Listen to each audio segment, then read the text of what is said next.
Bismillahirrahmanirrahim. Assalamualaikum warahmatullahi wabarakatuh. Assalamualaikum. Ya, kembali bersama saya Muhammad Supriyadi di program Sapa Ustadz Ngaji Subuh. Nah, pada kesempatan kali ini saya bersama Ustadz Roni Ruslan nih, di pesantren Darussalam, pesantren karyawan ya, Ustadz? Ya, Nih, Masya Allah. karyawan dan profesi. Karyawan dan Profesi. profesi. Lokasinya di Purwakarta ya, Ustadz? Di Desa Wanakerta, Desa Warnakerta, Purwakarta. Purwakarta, Purwakarta, iya, Masya Allah. Kecamatan Bungursari. Masya Allah, ya. Baik, teman-teman semua, jamaah ngaji subuh, kita akan bincang-bincang terkait pesantren beliau. Sebenarnya ini penasaran dari kemarin-kemarin saya, makanya langsung ke sini. Penasaran itu karena tidak biasanya sebetulnya, tidak biasanya. Kalau biasanya kan kalau kita lihat pesantren-pesantren usia dini ya, ada yang usia dini kan, ada usia dini, usia TK, usia SD gitu ya. Nah, kebanyakan usia SMP ke atas ya, usia SMP, SMA gitu ya. Nah, ini mungkin ada yang baru dengar juga pesantren karyawan dan profesi. Nah, ini apakah betul-betul karyawan atau karyawan? Kita tanya dulu mungkin ke beliau, Ustadz Roni Ruslan. Gimana Ustadz? Baik. Ceritanya gimana nih? Kenapa bisa membangun pesantren karyawan dan profesi? Ceritanya gimana? Baik. Alhamdulillahirrabbilalamin. Wassalatu wassalamu ala sayyidina Muhammadin wa ala alihi wa barik wasallam ajmain. Ceritanya 2015 itu saya sering mengisi pengajian ke daerah sini, tepatnya di rumah makan Sate Bagja, yang sekarang lokasinya tepat di seberang jalan pesantren ini. Jadi kalau ke pesantren kita pasti ada rumah makan Sate Bagja. Pemiliknya Bapak Jaja Bagja Sejati. Nah, gitu. Dulu beliau menyelenggarakan pengajian, saya diundang sebulan sekali, pesertanya full, hampir 100% orang itu karyawan. Nah, kemudian terbesitlah untuk membangun pesantren karyawan. Selain itu banyak juga di antara karyawan yang belum bisa baca Quran, gitu ya. Ingin tetap belajar agama, maka kita berdirilah pesantren karyawan sesuai kebutuhan yang mereka inginkan. Gitu. Jadi awal mulanya ngisi pengajian di situ, di rumah makan Sate Bagja. Sate Bagja. Di situ. Waktu itu berapa orang tadi? 60-100 orang peserta. Dan itu betul-betul karyawan? Karyawan semua. Ada yang dari pabrik AHM, ya kan? Ada Sari Roti, ada macam-macam. Di sini kan kawasan. Ngajinya gimana? Ngaji Quran atau kajian? Ya, ngajinya tentu saja menyesuaikan jam kerja mereka. Ada yang shifta 1, mereka berangkat jam 6. Jam setengah 7 ya. Berarti kita ngaji subuhnya cuma sampai setengah 7. Dari badak subuh sampai setengah 7. Nanti mereka pulang sore jam 4, kita baru bisa ngaji lagi jam maghrib sampai jam setengah 9 gitu. Begitu ngajinya. Itu waktunya. Kajiannya Al-Quran atau kajiannya nanti kalau yang masuk ke sini belum bisa baca Quran, kita ajari baca Quran dulu dari Iqra segala macam. Bagi yang sudah lancar baca Qurannya, belajar bahasa Arab. Jadi di sini saya anjurkan para karyawan untuk berbicara bahasa Arab. Nah, gitu. Belajar nahwu shorof, dasar-dasar nahwu shorof ya. Kemudian kitab kuningnya ya kita Fathul Qorib, kemudian ada Nasul Ibad gitu bagi mereka. Setelah di pesantren. Setelah di pesantren. Ya, mereka nginep di sini. Oh, nginep. Nginep di sini. Kita bisa lihat ada motornya banyak di sini. Jadi kalau ada motornya 30, berarti santrinya ada 30. Oh, berarti kerja sambil mondok mungkin. Kalau di anak-anak sekolah pesantren kan pesantren sambil sekolah. Kalau ini pesantren sambil kerja sambil pesantren. Kerja sambil pesantren. Kerja sambil pesantren. Nah, waktu dikatakan tadi di pengajian rumah makan Sate Bagja itu tuh kan ngisi pengajian. Kenapa langsung terbesit bikin pesantren? Ya, apa namanya? Kan mereka juga muslim ya. Di tengah kesibukannya juga tentu ada hasrat ingin bisa agama juga. Dan itu satu sisi yang lain. Dari sisi saya nampaknya kalau pesantren karyawan saya tidak terlalu banyak sibuk dibanding kalau punya pesantren mungkin anak-anak. Sisi yang lain juga sesuai kapasitas saya gitu ya. Jadi alhamdulillah setelah berdiri saya masih punya waktu untuk bisa belajar ke ustadz yang lain karena mereka kan jadwal belajarnya tidak 24 jam seperti di pesantren anak-anak. Jadi saya bisa belajar ke ustadz yang lain, saya juga bisa mengajar mereka. Gitu. Alhamdulillah ada yang sudah jadi guru bahasa Arab, Masya Allah. lulusan di sini. Ada Yang yang tadinya karyawan, sekarang dari nol, Dari nol. sekarang jadi guru bahasa Arab. Ada yang sudah dipercaya mengembangkan pesantren. Ya, karena tentu saja mereka setelah belajar di sini punya basic bahasa Arab, belajar lagi ke ustadz yang lain. Ada yang belajar ke Al-Mukarram Ustadz Yuwana, gitu. Ada yang ke Al-Mukarram Ustadz Aziz Fatoni. Alhamdulillah, ya gitu. Nah ini kisaran berapa lama mereka di sini, Ustaz? Ya tentu saja di sini kan tidak ada tahun ajar ya, jadi tergantung mereka betahnya. Ada yang 1 tahun, ada yang 2 tahun, lebih masih di sini juga. Oh gitu ya. Nah yang selama ini yang mungkin ada yang dari awal berdiri masih di sini ada? Nampaknya kalau yang dari awal berdiri tidak ada ya, karena mereka nikah langsung lulus. Nikah langsung lulus. Nikah langsung lulus ya. Nah ini tadi kalau saya lihat ada berapa Ustaz? Sekarang yang mukim itu sesuai dengan kapasitas ruangan belum banyak ya. Kalau yang mukim cuma 30. Karena kita masih membutuhkan asrama. Kalau peminatnya subhanallah ya, banyak sekali yang berdatangan ke sini ingin menok di sini, tapi apa daya belum punya asrama yang banyak kapasitas kelas. Alhamdulillah sedang kita bangun masjid, mudah-mudahan bisa nambah tempat belajar. Masya Allah. Jadi Ustaz bisa diulangi lagi nggak Ustaz? Mungkin sepulang mereka kerja, berarti pulang mereka kerja jam berapa nih? Ya ada shift 1. Shift 1 itu berangkat pagi 6:30, nanti pulang jam 4. Nah gitu ya. Jadi subuh mereka belajar sampai 6:30. Nanti maghrib mereka belajar lagi sampai 8:30. Itu yang shift 1. Nah yang shift 2 itu biasanya berangkatnya jam 2 atau jam 3 sore. Jadi ini kan maghrib nggak ketemu. Nah pulang nanti jam 11 malam, jam 12, subuh ketemu belajar. Oh karena menyesuaikan itu dengan kerja mereka? Kerja mereka. Nah duhur itu biasanya ada kajian gitu.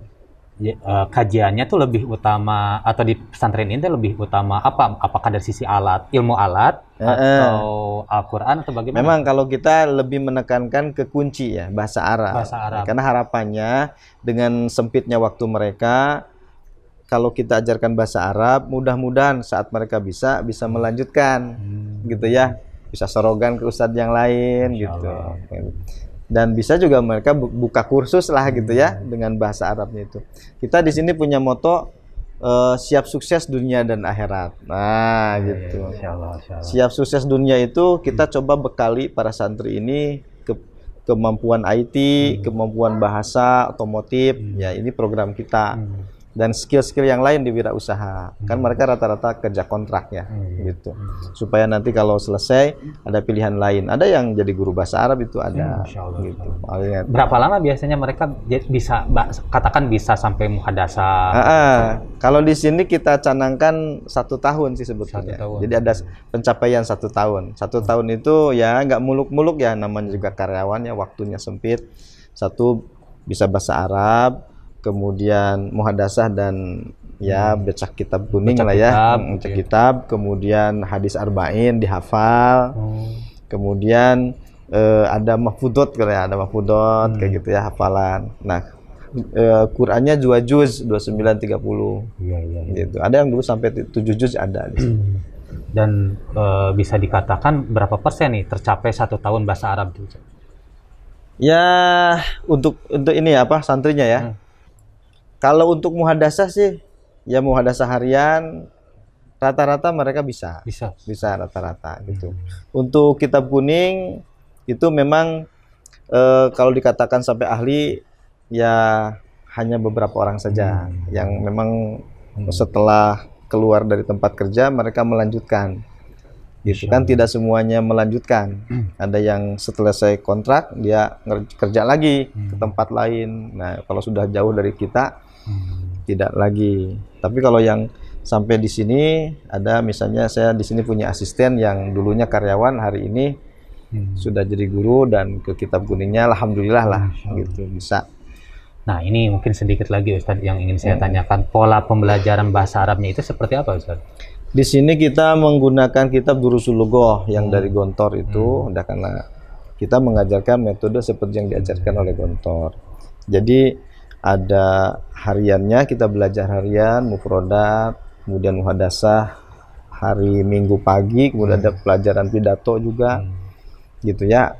Nah itu kalau kitabnya pakai kitab Al-Arabiyah Baina Yadaik, ya, itu kita langsung praktek bicara. Masya Allah. Gitu. Dan itu tiap hari gitu? Ya insya Allah kita laksanakan tiap hari. Luar biasa nih ya teman-teman semua. Nah ada yang penasaran lagi Ustadz, satu hal mungkin ya Ustadz.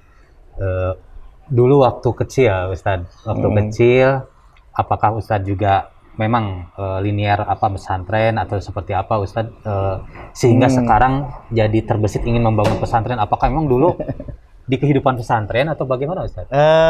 Kalau basic saya tidak ada yang pesantren ya keluarga itu, cuman memang punya kakek seorang mubalig ya, cukup di tengah-tengah tokoh partai lah zaman dulu ya, zaman dulu.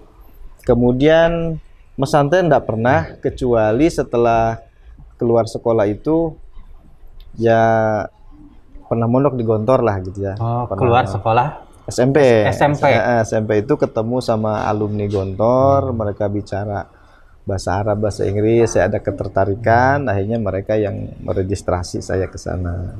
Jadi selulus SMP itu langsung ke Gontor? Iya, tahun 94 lah. 94. Katakan usia SMA itu di Gontor? Iya, di Gontor. Berapa lama itu? Ya, sampai 4-5 tahun di sana. Masya Allah. Wah, emang pantas. Kenapa pesantrennya lebih kepada ilmu alat? Karena emang dari Gontor. Iya. Biasa Gontor emang ilmu alat lebih ininya ya. Muhadasahnya. Ya mungkin itu branding yang dikenal orang ya. Tapi tentu saja tergantung kita belajarnya. Iya betul, Masya Allah. Ya. Saya hanya mengamalkan mungkin keberkahan ilmu yang di guru berikan dulu. Luar biasa. Ya, makanya yang kita membuka pesantren pun sesuai dengan kapasitas. Masya Allah. Tapi memang luar biasa sebetulnya bahasa Arab itu kan memang menjadi kunci pembuka ilmu, apalagi ilmu Islam, sakopa Islam banyak tertuang dalam bahasa Arab kan. Seperti kemarin juga saya ngobrol-ngobrol dengan Pak Kiai Haji Sidik, memang bahasa Arab itu jadi kunci, jadi sangat penting lah gitu untuk dipelajari. Ini juga sekaligus pesan juga buat kita semua, buat jamaah ngaji subuh, penting sekali untuk mempelajari bahasa Arab karena memang tadi sebagai ilmu alat atau kunci pembuka ilmu-ilmu sakopa yang lain. Apakah Al-Qur'annya atau hadis-hadis atau kitab-kitab yang lain yang turas-turas para alim ulama yang tertuang dalam bahasa Arab ya. Baik Ustadz, mungkin ada pesan buat jamaah ngaji subuh. Subhanallah. Subhanallah. Jadi saya iri ke Ustadz Supriyadi itu sebetulnya. Kenapa tiap hari undang Ustadz dengan berbagai macam latar belakang keilmuan, kok ilmunya dapat banyak gitu ya, yang ada yang ahli politiknya, ahli fikih muamalahnya, al-mukarram Sidik, kemudian ada ekonominya. Jadi saya iri sekali tuh.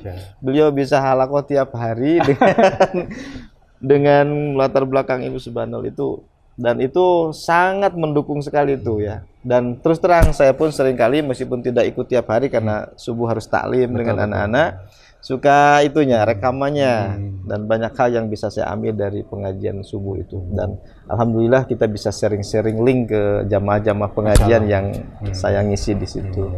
Alhamdulillah bisa mengambil referensi. Jadi pesan saya semoga jamaah ini tetap istiqomah sampai terus ngaji subuh ini berlangsung ya, dari generasi ke generasi gitu. Jadi kalau yang tadinya mustami mungkin satu saat jadi narasumber karena sudah pinter gitu ya. Dan yang paling penting kenapa istiqomah, kata Rasulullah SAW, ada dua perkara yang tidak ada satupun lebih utama dari dua perkara ini. Ini dalam kitab Nasul Ibad ya, halaman bab pertama itu. Yang situ apa? Al-iman, al-imanu billah. Nah, yang kedua an-nafu lil mu'minin, memberikan manfaat kepada orang beriman. Nah, ini dua hal ini kata Rasulullah tidak ada yang lebih abdul di antara dua ini. Iman. Fir'aun punya segalanya, tapi nggak punya iman. Allah murka sama Fir'aun.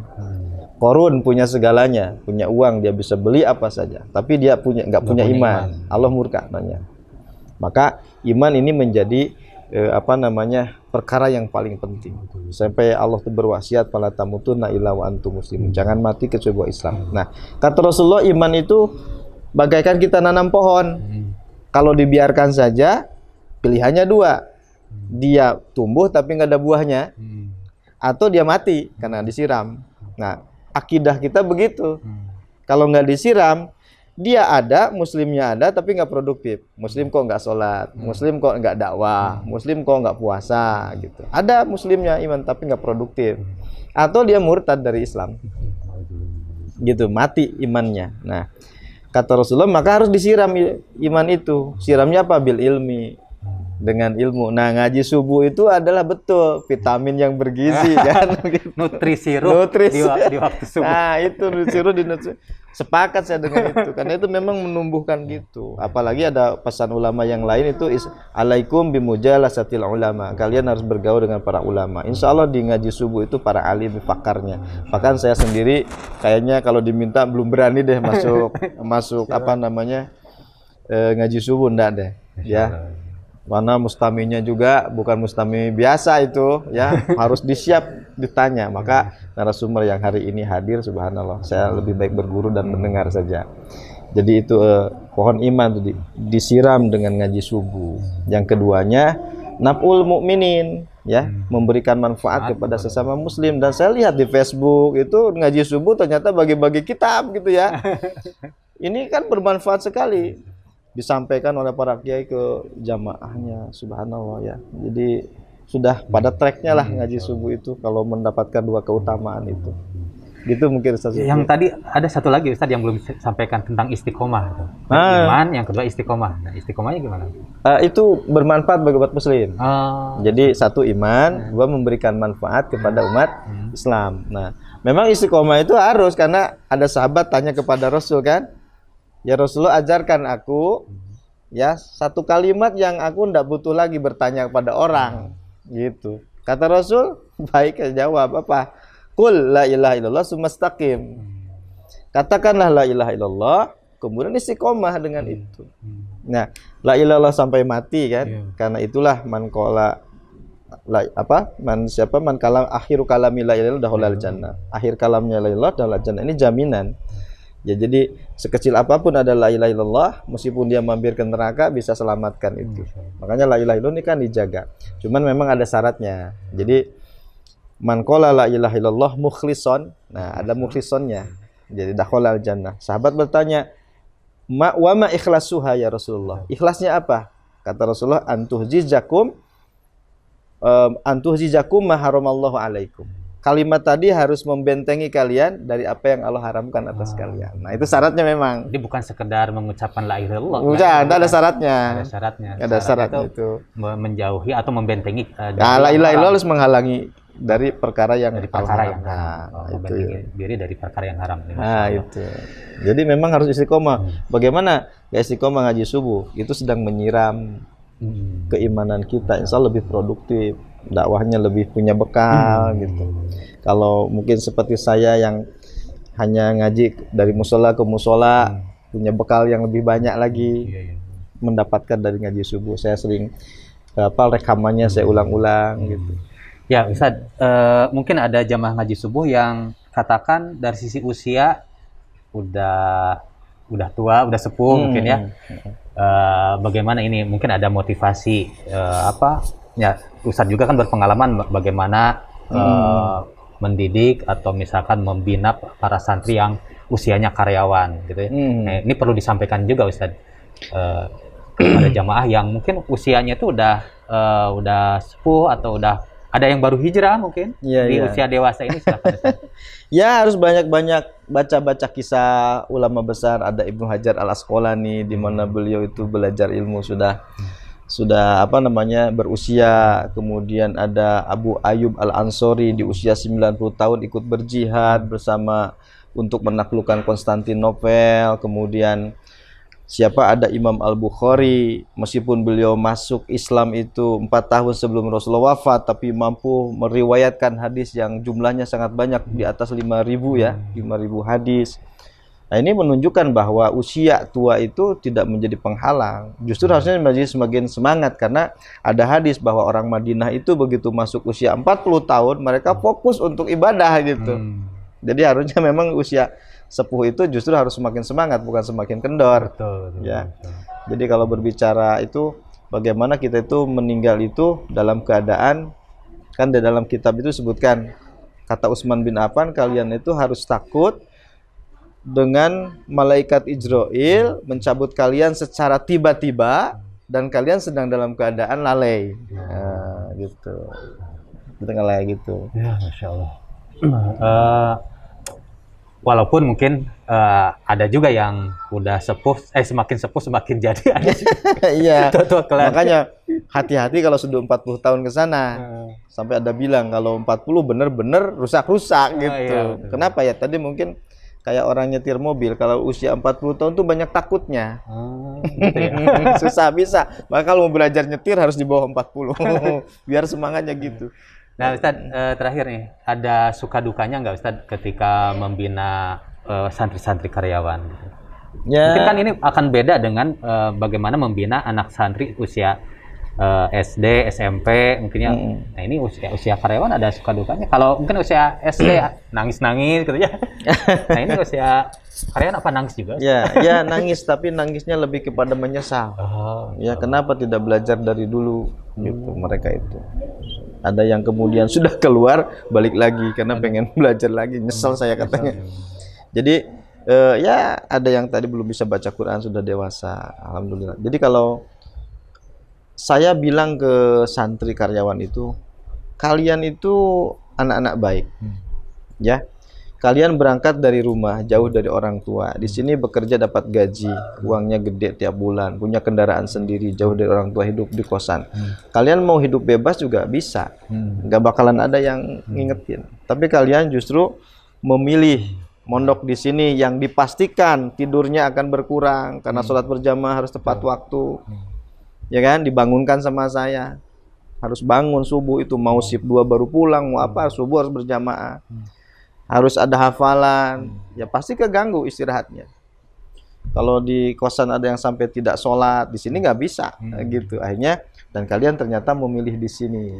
Nah, itu terharunya mereka bisa berkorban di sini. Nah, karena ciri orang ikhlas itu mau berkorban dalam ketaatan. Gitu. Ya Allah. Nah, gitu. Jadi alhamdulillah. Jadi senang ketika muncul ada dari alumni sini yang bisa jadi pengajar bahasa Arab, bahkan ada salah satunya Ya, itu nggak nyangka itu. Nggak nyangka. Padahal dari nol. Iya, dari nol. Masya Allah. Alhamdulillah. Baik, terima kasih Ustadz atas perbincangan pada kesempatan kali ini. Nah, mudah-mudahan jemaah ngaji subuh juga mendapatkan faidah ya. Walaupun tadi bincangan singkat, tapi tadi banyak pesan, banyak nasihat untuk kita bersama dan mudah-mudahan kita bisa mengamalkannya. Baik, Ustadz, ini ada titipan dari jamaah ngaji subuh. 2 kitab, sebutnya 3 kitab. Ini yang 1 kitabnya ketinggalan. Insya Allah nantilah mudah-mudahan bisa dikirimkan. Ini ada 2 kitab, kitab Fathul Bari, yang kedua Fikih Islamiyah. Fikih Islamiyah Wa Adilatuha. Ini mudah-mudahan Ustadz berkenan untuk menerimanya. Barangkali ada yang ingin disampaikan Ustadz kepada jamaah ngaji subuh yang sudah berdonasi untuk hibah kitab ini, silakan. Masya Allah, alhamdulillah. Jamaah rahimakumullah, ini Ustaz Supri ternyata bukan saja ngajak bincang, tapi ternyata bawa kitab. Jadi saya suruh baca, suruh menyampaikan, ini yang paling beratnya. Paling beratnya ini. Tapi saya cinta ilmu dan ini sudah mendapatkan hadiah. Tentu saja ini amanah dari jamaah yang disampaikan kepada ngaji subuh. Hanya bisa berdoa kepada Allah. Azarakumullah fima a'taitum wa barakallahu fima abqaitum. Semoga Allah memberikan pahala atas yang telah diberikan. Ya, dan memberkahi yang disisakan. Amin, amin. Semoga nanti setiap huruf yang kami baca di sini bersama santri, aliran pahalanya kepada Amin, jamaah amin, semuanya. Dan ngaji subuh tetap jaya di udara. Amin, insya Allah. Gitu. Terima kasih Ustadz atas nasihatnya, atas wejangannya, dan mudah-mudahan juga ini kitab yang dihibahkan dari titipan dari jamaah ngaji subuh. Mudah-mudahan sangat bermanfaat untuk Ustadz dan pesantren di sini, dan mudah-mudahan kedepannya bisa menghibahkan yang lain lagi, insya Allah, supaya lebih banyak kesempatan jariah pahala juga bagi teman-teman ngaji subuh. Demikian teman-teman ngaji subuh, terima kasih atas segala dukungannya, segala supportnya. Kami dari Purwakarta Pesantren Karyawan Profesi Pesantren Darussalam. Demikian kami cukupkan. Terima kasih atas perhatiannya. Wassalamualaikum warahmatullahi wabarakatuh. Waalaikumsalam warahmatullahi wabarakatuh.